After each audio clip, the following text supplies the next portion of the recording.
This video is brought to you by Blessed Be God Boutique, maker of Catholic fashionable apparel, handmade accessories, and more. Francis has smashed religious orders again, and this time he has done it with an eye to making sure no one in the future authorizes a re-emergence of traditional monastic communities of either men or women religious in any form. This news broke late last night, and it has huge implications for the traditional Catholic movement. It was broken first by Diane Montagna on Twitter, but was quickly followed by the independent traditional blogosphere weighing in with observations from their contacts among the various learned scholars who are friendly to tradition or are traditionalists themselves.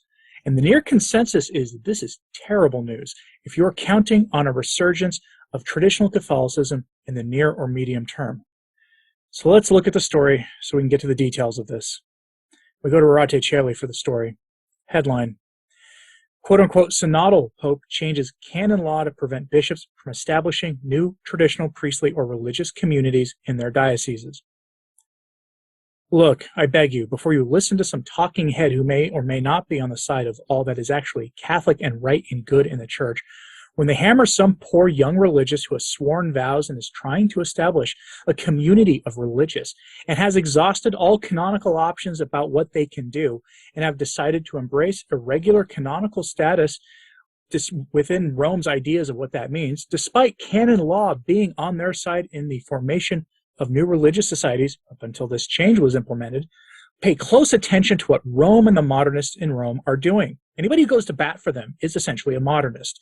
The story is going to spell out for you how they are banning the establishment of new houses of religious life.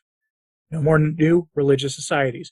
No more new communities of religious brothers and sisters.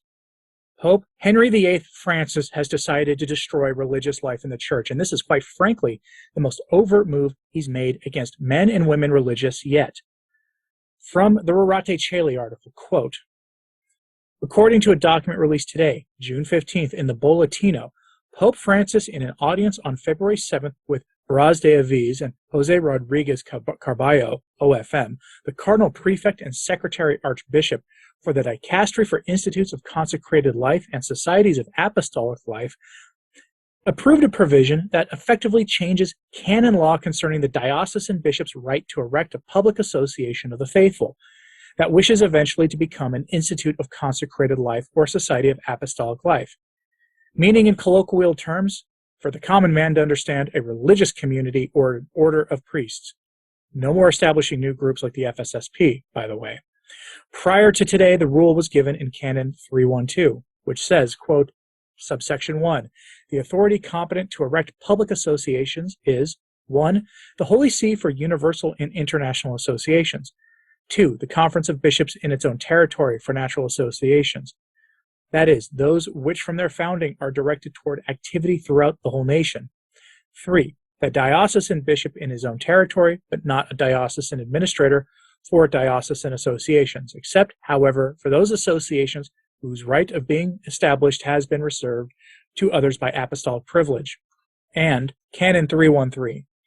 Through the same decree by which the competent ecclesiastical authority, according to the norm of Canon 312, erects it, a public association and even a confederation of public associations is constituted a juridic person, and to the extent it is required, receives a mission for the purposes which it proposes to pursue in the name of the Church. The new language, specifically approved by the Pope, is as follows. The diocesan bishop, before establishing, by decree, a public association of the faithful, with a view to becoming an institute of consecrated life or a society of apostolic life of diocesan right, must obtain the written permission of the Dicastery for Institutes of Consecrated Life and Societies of Apostolic Life. This rescript is primarily aimed against the formation of new traditional communities and orders which are springing up all over the place. This is Rorate's reporting on it and how they're framing it, and I think they're right. Continuing. That, as we know from the Pope's obsessive comments, is what keeps him and his collaborators wide awake at night in fear. Fear that the spirit of Vatican II is threatened by the quote-unquote restorers. End lengthy quote. Did you watch my video from yesterday about Francis's comments about rigid restorationists and self-described guardians of tradition? He was giving media observers a clue about what was coming next. It's been an open secret in the church that across the Western world, Novus Ordo religious orders were withering on the vine, dying slowly from a lack of vocations, while traditionalist religious orders of Dominicans, Benedictines, Carmelites, you name it, were not having that problem finding vocations, or if they were, not nearly to the same level. They were sustainable at least. And the numbers of these kinds of associations were growing. New ones were being founded all the time. Some men had tried to follow their vocations with Novus Ordo established religious orders, but could not live a traditional religious life within their confines. They could not follow the charism that was core to their vocational calling. So they tried to found new religious orders and have been slimed by media outlets who professed to defend the faith for their troubles, and had been denied by the local ordinary when they sought official permission to start a religious order. Many such stories abound, and now we know why bishops refuse to ordain well-regarded theologians who are also professed religious. It's because they knew this was coming down the metaphorical turnpike. Look at the date again, February 7th. The bishops hear about things long before you and I do. Francis has changed canon law to prevent new traditional religious orders from forming. Only Rome can approve new orders now. Think about the implication of this changing canon law for this purpose.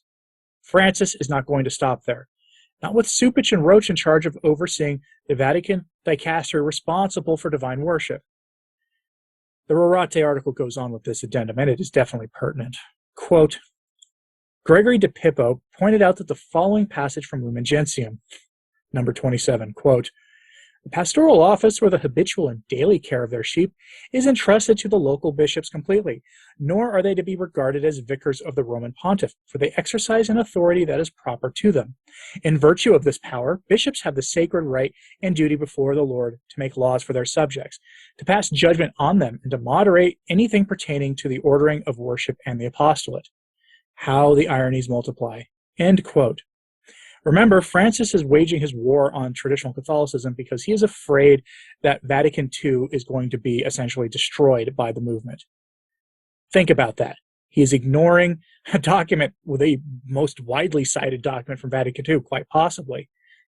He's ignoring that in defense of that. It's a little like tearing up the Constitution to defend the Constitution. It makes no sense to do. What he has done is basically makes the bishop local vicars of Francis, all while he preaches synodality and listening to the voices of the various peoples in the church. He says one thing and does another. Always that another thing is against traditional Catholicism. Always. It's always against the faith as it had always been taught. Father Z on his blog reminds us this is explicitly to smash nascent traditional religious orders, and that synodality is, as an extension of this, a lie. It's always been a lie. Synodality is actually a terrible idea, but making the local bishops the mere vicars of the Pope undercuts their status as princes of the apostles, heirs of the apostles. The relationship between a bishop and the Holy Father has always been more complicated than them being mere vicars of the Pope. Father Z lays it out very clearly here. Quote, correct me if I am wrong, but wasn't it once a project of Francis to decentralize some of the power from the Roman Curia out to the local churches? I have this nagging memory that local bishops were to have more power. On the other hand, in the last few years, it seems to be going the other way. Today, another thing struck local bishops, removing even more of their influence in their own dioceses under the guise of quote-unquote accompaniment, as we all walk together. It's part of synodality, walking together. Recent foundations will have particular attention, because recently there are lots of new groups forming that aspire to throwing off the last shackles of restorationism, right? These rapidly multiplying new groups have only blue skies in their wide open eyes as they lift their faces like fresh daisies toward the sunshine of Vatican II and take root in the rich soil of post-conciliar liturgy. Yeah, that's the sort of groups that are trying to form in dioceses. No. The new groups forming aren't interested at all in things like recognizable religious habits, clear charisms, spirituality anchored in the writings of saintly founders, traditional liturgy and devotions. Nope. End quote. Most new religious orders that are very much in the spirit of Vatican II that Francis will happily approve of are going to be very secular in how they do things. It's just a sad fact. They're very materialistic and very worldly in their look. Novus Ordo religious orders will not be around for much longer, at least not most of them. The springtime of the Church of the New Advent that they have experienced since the Council and the disastrous years that followed immediately after has been an ice age for vocations. If you don't believe me, simply look at the nearest Novus Ordo monastery or abbey and look at the average age of the professed religious. There's one near me, 5-minute drive from my house. It's full of nice men, decent confessors, and all people that I do believe have the faith. And there are only 2 men there, to my knowledge, under 40, maybe 3. The rest skew heavily towards AARP membership or collecting Social Security checks if they weren't religious. The clock is ticking, and few want to admit it.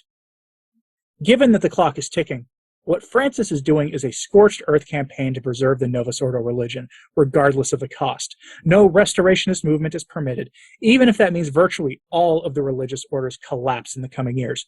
That doesn't matter. What matters is that what was once recognizable as the Catholic faith is not permitted to return in any form.